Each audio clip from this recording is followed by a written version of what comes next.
Раскрыть таланты и попробовать себя на большой сцене. В Чувашии стартовал финал республиканского фестиваля школьных театров «Азам».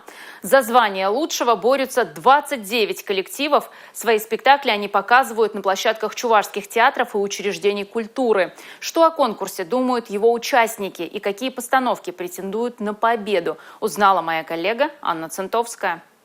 Осколок у него был. Тяжелый такой, железный.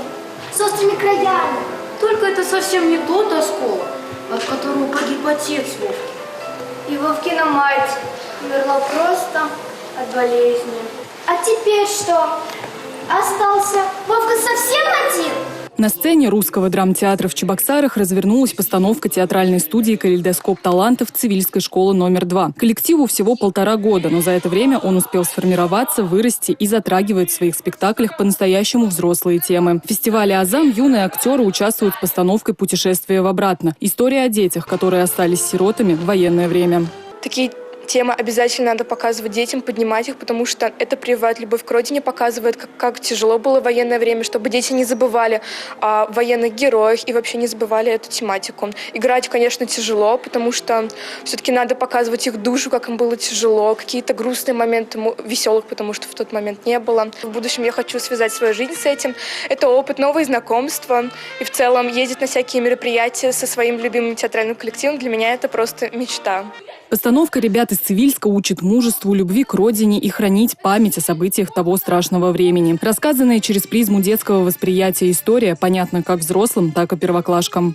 Показывает все то неприятие войны детьми в данном случае, взглянув на которое взрослыми глазами, ты понимаешь порой, Господи, чем же все-таки взрослые иногда занимаются.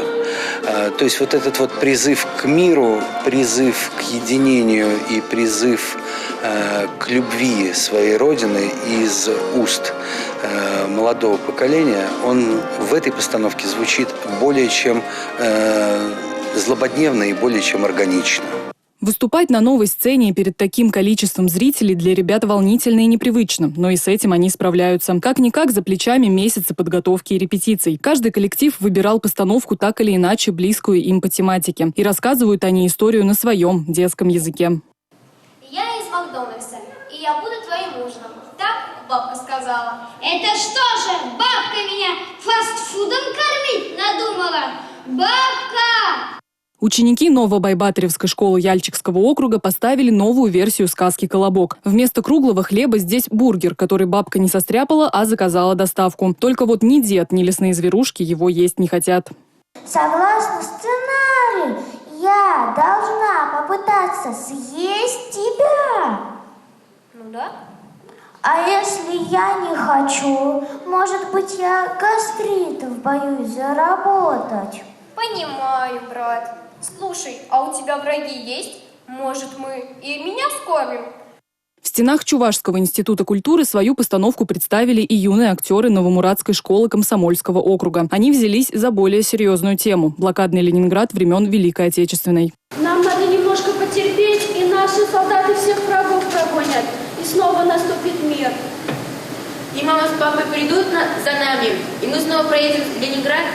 Да, вас родители обратно домой заберут. Для всех этих ребят фестиваль «Азам» стал возможностью расширить свои творческие границы, увидеть новое не только вокруг, но и в самих себе. А еще это шанс завести новые знакомства и обменяться опытом, посмотреть на постановки других и улучшить свою. Я очень рада, что нас позвали выступать в город Чебоксары. Кстати, мы в прошлом году заняли 1 место и надеемся, что с коллективом мы опять же займем 1 место. Инициатором такого фестиваля стала депутат Госдумы России Алла Салаева. Уже сейчас «Азам» показал, что школьникам был нужен такой шаг в большое искусство. Всего в муниципальном этапе приняли участие более 400 детских театров, а это почти 5000 учеников. Очень приятно, что театральное сообщество у нас с вами пополняется замечательными детьми. Они очень активные, творческие, креативные, предлагают разные идеи. Финальные показы продлятся до 30 ноября. Названия лучших детских театральных коллективов Чувашии станут известны в декабре. Анна Центовская, Игорь Зверев, Екатерина Янгалакова. Национальное телевидение Чувашии.